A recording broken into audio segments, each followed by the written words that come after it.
What's up, buddy? Hey, bro. Still alive. You are still alive. This is a truthful title to this book. That's true. It's ridiculous, but it's true. And it's catchy. That's the whole point. Dude, I watched your show the other day, the television show. What is the television show? Mysterious Creatures? Yes. The new one? Yeah. And you were looking for some wolf thing? The red wolf. Yes. Yeah. But they didn't think it was a red wolf. They thought it was like some mystical howler. beast. An Ozark howler. Oh, my goodness. Which, wolves do howl. Yeah.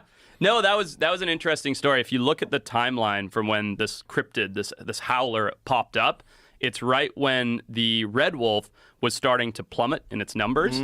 And as soon as wolves plummet, they call to each other, right? They howl. Ah, that makes sense. So it's like, oh, we're hearing this thing and the spooky thing that we've seen running around the woods. And it's like, well, yeah, it's wolves trying to find each other. Ah. And it happened to also overlap with when moonshining was like a big deal. So they perpetuated the rumor of the howler to keep people out of the woods. Right. So it like checked all these boxes to like make up this animal. Is there any cryptid that you find compelling?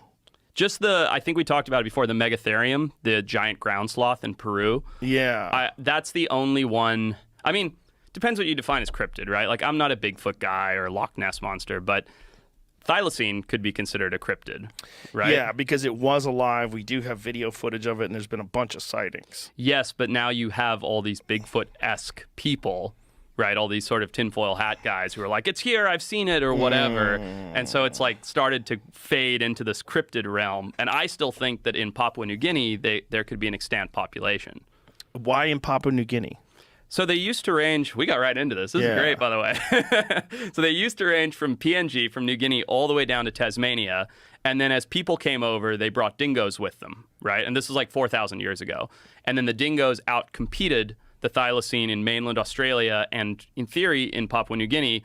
But dingoes were never introduced into Tasmania, which is why thylacine occurred for so much longer in Tasmania.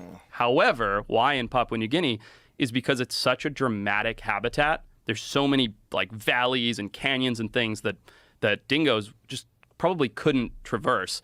That would mean that there's isolated, unexplored areas that the thylacine, because it had evolved there, could still be thriving without the competition. And for people who don't know what a thylacine is, it's a Tasmanian tiger. Yeah. It's a marsupial, wolf, crazy jaw, stripes. Crazy jaw. Like really wild looking. 180 degrees. Yeah. Yeah. Cool looking animal. Like, look at that thing. So when you talk about, cryptids and blah, blah, blah, I still think that these animals could be out there. Didn't you go looking for one at one point in time? Twice. Twice. Yeah. And did you have any sightings or any, at least, amongst the people that you were around, or any credible reports? No. Nothing? Well, reports, yes. I mean, there's a guy named Nick Mooney who is like an incredible, that's Benjamin, the last living thylacine in the zoo in Hobart, Tasmania. A guy named Nick Mooney, who's like a state biologist, like renowned naturalist and biologist, who has no reason to make this up or anything, and he swears that he saw one in Tasmania about 25 years ago. And he's like, I know every animal in Tasmania. I am a biologist. I work with Fish and Game or fish, whatever their equivalent is. He's like, why would I make this up? He's like, I didn't even tell anybody for a year or two because I didn't want to be called a kook. Wow. And then he came out with it and sort of began this whole thing. But yeah, I mean, definitely some credible sightings. How would one even do a survey of those areas? If you're talking about like rainforests and tropical jungles and just dense wooded areas, how would one even find what's in there? And for the most part, unexplored, too, especially when it comes to PNG and Western Papua. Well, that's the thing. I think that's the barrier to entry, right? Anybody can go to Tasmania, drive down a highway, and be like, oh, I looked and I didn't find it, which is basically what I did. But to get into those places that they could be extant requires helicopter support, refuels, tons of local ground support, like local hunters and tribal people that know the land. And so it's a big, expensive operation to try and get into these places. And then, that's just getting in. Then you'd pepper it with trail cameras, baited cameras. You'd do some scent trailing, some sound calling, all these. I mean, you're a hunter. You know these techniques. Well, it's interesting because we know that mountain lions are real, but most people don't ever see a mountain lion. Right. And a lot of people that live in like these heavily wooded areas don't see mountain lions. Yeah.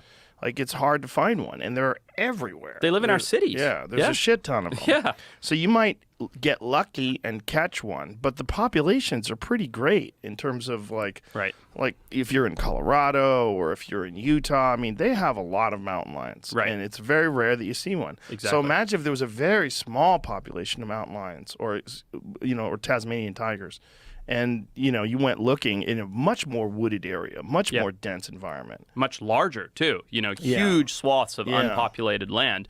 And if they were intelligent and cryptic like a mountain lion, which they probably were because they were at the top of the food chain, they know and they choose not to be seen. Like P-22, right? The mountain lion that lived in L.A. We have a big photo of him out here. The one with the Hollywood sign? Yeah. It's a great picture. I just love that photo. Yeah. He's just dead now. Yeah, exactly. Yeah. But did they kill him? Did they euthanize? They euthanized him. Yeah. Something was wrong with him, right? Like he was badly injured. I think he got hit by a car. I think. Don't quote me on that. But there was some injury. I think it was a car strike, and he was an old cat as well. So yeah. What do you think of the orang pendek? I think it's interesting. Have you ever seen that motorcycle video where the guy's on the motorcycle and he sees the little guy run across? Yeah. So that's supposed to be orang pendek, right? And well, let's see if we can find that. Sure. That one is weird because there you go. Here, is that real? It's so. And is this a kid? That looks fake. Well, that one so looks fake. over embellished. But if you watch the actual video, So this is the video I've seen. I think that we love humanoids. As a species, we love the idea. Just play the video. It doesn't play. It's all still frames. All of it? It's all someone talking about this. It's not the video. Oh, well, that looks so fake. Yeah, it does. That's a still frame of it. But that could just be a naked dude. Totally. That totally could be a crazy looks like person. a dude. Yeah. That doesn't even look that hairy. But I think look at the proportions. Looks like a person. Did they have something to judge it by? I've seen the actual video though, Jamie. See if we can find the actual video because that's not it. Yeah, this is the same one I've seen. Yeah. And I think in relation to the motorcycle and the guy, even though there's some forced perspective, it's tiny. Yes. Right? So it looks like a dude, but that would be like a 4 foot tall guy. So here's these guys. They're on this motorcycle racing along. Was that the one? I felt like it ran across before.